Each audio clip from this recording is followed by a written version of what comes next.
চমু বাণিজ্যিক বিৰতিৰ পাছত মৰ্নিং লাইফৰ এটি বিশেষ শিতান জ্যোতিষশাস্ত্ৰৰ শিতানটিৰ মাজলৈ মই অনিন্দিতা শইকীয়াই স্বাগতম জনাইছোঁ। প্ৰতিদিনৰ দৰে আজিও আমাৰ সৈতে উপস্থিত আছে জ্যোতিষশাস্ত্ৰবিদ কিৰয়ং ডাঙৰীয়া। দাদা স্বাগতম জনাইছোঁ আপোনাক আমাৰ অনুষ্ঠানৰ মাজলৈ। ধন্যবাদ, নমস্কাৰ। যিহেতু আমি অনুষ্ঠানৰ আৰম্ভণি ৰাশিফললৈ যোৱাৰ পূৰ্বে গ্ৰহগতিৰ যাত্ৰা সন্দৰ্ভতে কৰোঁ, আজিও গ্ৰহগতিৰ যাত্ৰা সন্দৰ্ভতে জানি লওঁ।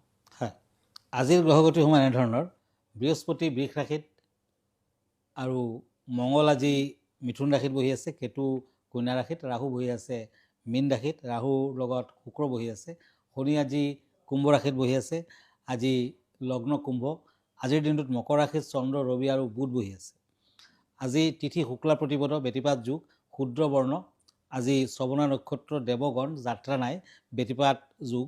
আজি শুভ কৰ্ম ভিতৰত আজিৰ দিনটোত বিয়া বাৰু আদিৰ ক্ষেত্ৰত কিছু শুভ ফল। আজি চাল কোমোৰা খোৱা নিষেধ। এতিয়া আহিছোঁ ৰাশিফললৈ। প্ৰথমতে দিনটোৰ ৰাশিফলত দুখন টেৰট কাৰ্ড লৈছোঁ, ওৱান্স এণ্ড কাপছ। মেষ ৰাশিসকলৰ বাবে এৰিছ। আজি এৰিছ মানে মেষ ৰাশিসকলৰ কৰ্ম আৰু ইচ্ছা শক্তি বৃদ্ধি পাব। আজিৰ দিনটোত নিবনুৱাসকলৰ কৰ্ম সংস্থাপনৰ আশা, ভ্ৰমণত শুভ ফল, বিদ্যাত শুভ ফল, প্ৰেমত কষ্টৰ সন্মুখীন হ'ব লাগিব। আজি পাৰিলে অকণমান মাটিমাহ, লগতে কলা তিল, বগা তিল, দক্ষিণা আদি দুখীয়া ব্ৰাহ্মণজনক দান কৰক, ভাল হ'ব। আজি নীলা বৰণটো শুভ, হোৱাইট কালাৰ, য়েলো কালাৰ আদি অশুভ। এতিয়া আহিছোঁ বৃষ ৰাশিলৈ, টৰাছ, ওৱান্স এণ্ড পেজ অফ পেণ্টাকলছ। এই দুখন কাৰ্ড মতে কৰ্মস্থানত মধ্যম ফল, ব্যৱসায় বাণিজ্যত নতুন সুযোগৰ আশা, বিদ্যাত মধ্যম, ভ্ৰমণত শুভ, প্ৰেমত কিছু সমস্যাৰ সন্মুখীন হ'ব পাৰে। আজি ব্লেক কালাৰ লাকি, ব্লু কালাৰ আনলাকি। মিথুন ৰাশি জেমিনি, পেণ্টাকলছ এণ্ড শ্বৰ্টছ। এই দুখন কাৰ্ড মতে শৰীৰৰ প্ৰতি যত্ন লওক, কৰ্মস্থানত কিছু জটিলতা থাকিব, পাৰিবাৰিক কষ্ট, যান বাহনৰ পৰা সাৱধান হওক, নতুন কৰ্ম সংস্থাপনৰ যুগ। আজি প্ৰেমত শুভ ফল। আজিৰ দিনটোত পাৰ চৰাইক মচুৰ দালি খাবলৈ দিয়ক, ভাল হ'ব। গ্ৰীণ কালাৰ লাকি, য়েলো কালাৰ আনলাকি। এতিয়া আহিছোঁ কৰ্কট ৰাশিলৈ, কেঞ্চাৰ, কাপছ এণ্ড ওৱান্স। এই দুখন কাৰ্ড মতে কৰ্মস্থানত উৎসাহ পাব, আত্মীয়ৰ পৰা সুসংবাদ লাভ, প্ৰভাৱশালী ব্যক্তিৰ পৰা উপকৃত হ'ব। আজি যান বাহনৰ পৰা সাৱধান হওক, প্ৰেমত শুভ ফল, বিদ্যাত মধ্যম ফল। অৰেঞ্জ কালাৰ লাকি, আজি ব্লু কালাৰ আনলাকি। হয় দাদা, প্ৰতিদিনৰ দৰে আজিও আমাৰ হাতত বহুকেইখন পত্ৰ আহি পৰিছে। তাৰে মাজৰ পৰা এখন পত্ৰ হাতত তুলি লৈছোঁ। পত্ৰখন প্ৰেৰণ কৰিছে ৰঙিয়াৰ পৰা, আৰু তেওঁ পোনপ্ৰথমে সুপ্ৰভাত জ্ঞাপন কৰিছে, আৰু তেওঁ জানিব বিচাৰিছে ঘৰখনৰ ৰঙৰ লগত ভাগ্যৰ কিবা সম্পৰ্ক আছে নি, আপোনাৰ পৰা জানিব বিচাৰিছে। হয়,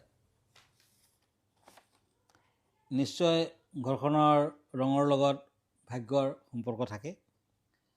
গতিকে ঘৰৰ খিৰিকীৰ আইনা আদি যদি টুটি থাকে, নতুবা ঘৰৰ বেৰ চকলকৈ যদি এৰাই খায় তেতিয়া কিন্তু ঠিক কৰি ল'ব লাগে।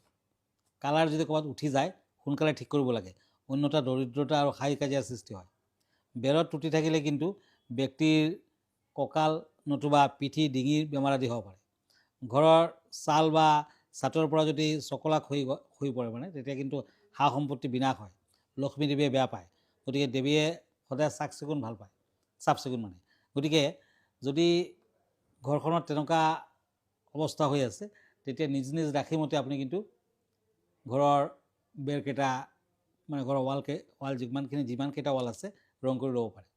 গতিকে কালাৰৰ লগত ঘৰখনৰ উন্নতিৰ বা ভাগ্যৰো কিছু সম্পৰ্ক থাকি যায়। হয়, নিশ্চয়কৈ তেওঁ উপকৃত হ'ব আপোনাৰ বিধানৰ জৰিয়তে। দাদা, আমি পৰৱৰ্তী ৰাশিফলৰ মাজলৈ আগবাঢ়োঁ। হয়, এতিয়া কাপছ এণ্ড হেংমেন, সিংহ ৰাশিসকলৰ, লিঅ'। আৰ্থিকত শুভ, কৰ্মৰ বাধা, উৎসাহপূৰ্ণ দিন, আনন্দ লাভ, মুকলি পৰিৱেশত সময় কটাব পাৰিব, বিদ্যাত শুভ ফল, ভ্ৰমণত সাৱধান হওক, শৰীৰ মধ্যম, নতুন কৰ্ম সংস্থাপনৰ যুগ। ৰেড কালাৰ লাকি, ব্লু কালাৰ আনলাকি। এতিয়া আহক কন্যা ৰাশিলৈ, কাপছ এণ্ড ওৱান্স। এই দুখন কাৰ্ড মতে বিদ্যাত শুভ ফল পাব, শাৰীৰিক মধ্যম, ভ্ৰমণত শুভ, আয় বৃদ্ধি হ'ব, বন্ধুবৰ্গৰ পৰা সহায় সহানুভূতি লাভ, প্ৰেমত শুভ ফল, বিদ্যাত শুভ ফল। আজি বগলাদেৱীৰ মন্দিৰ দৰ্শন কৰক, শুভ ফল আহিব। ব্লু কালাৰ লাকি, বেঙুনীয়া বৰণটো আনলাকি। এতিয়া কাপছ এণ্ড কাপছ, তুলা ৰাশি, লিব্ৰা। ৰাজহুৱা কামত ব্যস্ত হৈ পৰা কাৰকতা, যোগ্য ব্যক্তিয়ে সন্মান লাভ। আজি আয় বৃদ্ধি, বিদ্যাত মধ্যম ফল, ভ্ৰমণত শুভ ফল, প্ৰেমত শুভ ফল। মেৰুণ কালাৰটো লাকি, গ্ৰীণ কালাৰ আনলাকি। এতিয়া হওক বৃশ্চিক ৰাশিলৈ, স্কৰপিঅ', পেণ্টাকলছ এণ্ড পেণ্টাকলছ। এই দুখন কাৰ্ড মতে কৰ্মস্থানত উন্নতি, ব্যৱসায় বাণিজ্যত শুভ ফল, আৰ্থিক ব্যয়, বিদ্যাত মধ্যম ফল, যান বাহনৰ পৰা সাৱধান হওক, প্ৰেমত শুভ ফল, শৰীৰৰ প্ৰতি যত্ন লওক। য়েলো কালাৰ লাকি, ব্লেক কালাৰ আনলাকি। হয় দাদা, আজি বিষয় কেনেধৰণৰ আছে আমাৰ দৰ্শকসকলৰ বাবে? হয়, আজিৰ বিষয়টো হৈছে ঘৰৰ বনোৱাৰ সময়ত, ঘৰখন যেতিয়া আপুনি বনাব তেতিয়া 8টা দিশৰ গুৰুত্ব। এখন ঘৰৰ কিন্তু 8টা দিশ থাকে। ঘৰ তৈয়াৰ কৰাৰ সময়ত 8 দিশৰ যথেষ্ট গুৰুত্ব আছে। উত্তৰ দিশত মাতৃস্থান আৰু মিত্ৰস্থান, এই দিশ উন্মুক্ত নাৰাখিলে, উন্মুক্ত ৰাখিব লাগে সদায়, নতুবা মাতৃপক্ষৰ হানিৰ আশংকা। দক্ষিণ দিশত ধনধান্য আৰু সম্পদ, বৃত্ত আদি, মানসিক শান্তি লাভ। গতিকে এই দিশৰ জমি শুভ ফল দিব লাগে। গতিকে এই দিশটো কিন্তু যথেষ্ট চাফ চিকুণ ৰাখিব লাগিব। পশ্চিম দিশ হৈছে সফলতা, যশ, সভ্যতা গুৰুত্ব প্ৰদান কৰে। পূব দিশ পৈতৃক স্থান, এই দিশ উন্মুক্ত নাৰাখিলে পিতৃপক্ষৰ হানি হ'ব। ঈশান কোণটো হৈছে শুদ্ধ ৰাখিবই লাগিব। ঈশান কোণটো হৈছে দেৱস্থান, দেৱ দেৱীৰ স্থান, সদায় পূজা পাতলৰ ব্যৱস্থা কৰিব লাগে। অগ্নিকোণত সুস্বাস্থ্য প্ৰদান কৰে। এই দিশটোত কিন্তু কিচেন আদি কৰিব পাৰিলে ভাল। গৃহস্বামীৰ আচাৰ ব্যৱহাৰ, দায় দায়িত্ব পালনৰ ক্ষেত্ৰত গুৰুত্বপূৰ্ণ ভূমিকা গ্ৰহণ কৰে নৰিত কোণ। এই কোণটো ত্ৰুটিমুক্ত হ'ব লাগে। বায়ুকোণত ত্ৰুটিমুক্ত কৰা দৰকাৰ। ই গৃহকৰ্তাৰ লগত অন্য ব্যক্তিৰ সম্পৰ্ক সূচক। এই দিশ অশুভ হ'লে শত্ৰুৰ সংখ্যা বাঢ়ি যায়, শুভ হ'লে বন্ধুৰ সংখ্যা বাঢ়ে। হয় দাদা, আমি পৰৱৰ্তী চাৰিটা ৰাশিফলৰ মাজলৈ আগবাঢ়ো। হয়, এতিয়া পেণ্টাকুলছ এণ্ড নাইট অফ শ্বৰ্টছ, ধনু ৰাশি, চেৰিটিয়াছ। ব্যৱসায় বাণিজ্যত উন্নতি হ'ব, আত্মীয়ৰ প্ৰতি দুৰ্ভাৱনা। আজি বিদ্যাত শুভ ফল, প্ৰেমত সমস্যাৰ সৃষ্টি হ'ব পাৰে, শৰীৰ মধ্যম, ভ্ৰমণত শুভ। ব্লেক কালাৰ লাকি, ৰেড কালাৰ আনলাকি। এতিয়া আহক ওৱান্স এণ্ড ওৱান্স, এই দুখন কাৰ্ড মতে মকৰ ৰাশিসকলৰ, কেপ্ৰিকৰ্ণ, শৰীৰৰ প্ৰতি যত্ন লোৱা উচিত হ'ব। কৰ্মব্যস্ততা বৃদ্ধি, শুভ কাম কৰিব পাৰিব, পাৰিবাৰিক কিছু শুভ, প্ৰেমত অশুভ, যান বাহনৰ পৰা সাৱধান হওক। আজি মকৰ ৰাশিৰ জাতক জাতিকাসকলে দেৱ মন্দিৰত ধূপ চাকি আগবঢ়াওক, দক্ষিণা দি দিয়ক, ভাল হ'ব। গ্ৰীণ কালাৰ লাকি, আজি ৰেড কালাৰ আনলাকি। কুম্ভ ৰাশি, Aquarius, cups and ace of swords, এই দুখন কাৰ্ড মতে কৰ্মস্থানত উন্নতি, হঠাৎ আয় বৃদ্ধি, ভ্ৰমণত অশুভ ফল দেখুৱাই আছে। আজি যথেষ্ট আমনি থাকিব, বিদ্যাত শুভ, প্ৰেমত কিছু সমস্যাৰ সৃষ্টি হ'ব পাৰে। আজি চকলেট কালাৰটো লাকি, য়েলো কালাৰ আনলাকি। এতিয়া আহক মীন ৰাশিলৈ, ওৱান্স এণ্ড পেণ্টাকুলছ, এই দুখন কাৰ্ড মতে কৰ্মত নতুন প্ৰেৰণা পাব, প্ৰেমত শুভ ফল, ধনপ্ৰাপ্তিৰ যুগ। আজি ঘৰুৱা দিশত শুভ ফল, বিদ্যাত শুভ ফল, প্ৰেমত অশুভ ফল, ভ্ৰমণত সাৱধান হওক। আজি তৰ্জনীত সোণৰ আঙুঠি পিন্ধক, গেৰুৱা বৰণটো শুভ, গল্ডেন কালাৰ শুভ, নীলা বৰণটো অশুভ। হয় দাদা, ধন্যবাদ জ্ঞাপন কৰিছোঁ। যিহেতু আমি অনুষ্ঠানটি সামৰিব লাগিব, অনুষ্ঠানটি সামৰাৰ পূৰ্বে আপোনাৰ ঠিকনাটো এবাৰ দৰ্শকসকলক জনাই দিব।